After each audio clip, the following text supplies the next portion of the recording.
बरसात के मौसम में, तन्हाई के आलम में, बरसात के मौसम में, तन्हाई के आलम में, बरसात के मौसम में, तन्हाई के आलम में, मैं घर से निकल आया, बोतल भी उठा लाया।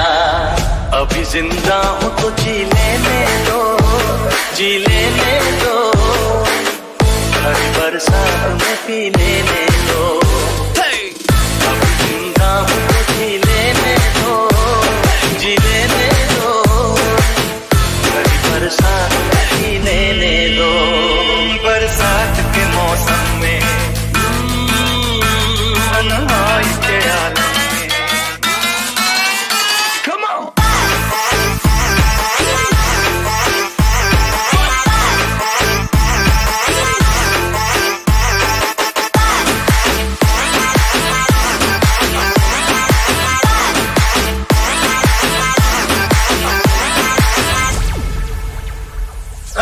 मुझे टुकड़ों में नहीं जीना है, कतरा कतरा तो नहीं पीना है।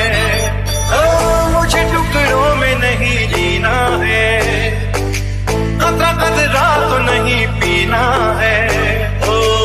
आज पैमाने हटा दो यारो, सारा मैं खाना पिला दो यारो। मैं कदों में तो पिया करता हूँ, चलती राहों में भी पी लेने दो। अभी जिंदा हूँ तो जी लेने दो, जी लेने दो,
बरसात के मौसम में, तन्हाई के आलम में, बरसात के मौसम में, तन्हाई के आलम में, बरसात के मौसम में, तन्हाई के आलम में, मैं घर से निकल आया, बोतल भी उठा लाया। अभी जिंदा हूँ तो जी लेने दो, जी लेने दो, हर बरसात में पी लेने दो। अभी जिंदा हूँ तो जी लेने दो, जी लेने दो, हर बरसात में पी लेने दो।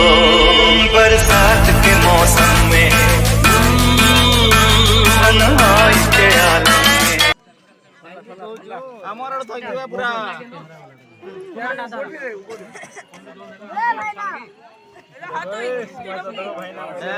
थैंक यू भाई सबके थैंक यू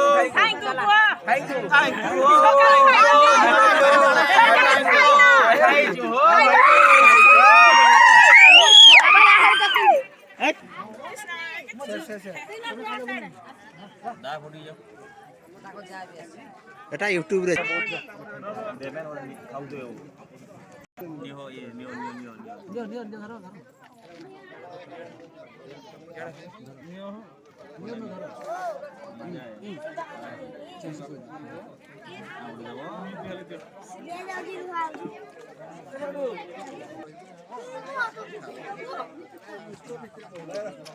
ये इधर तो आज्ञा हमें बसबो सामना करके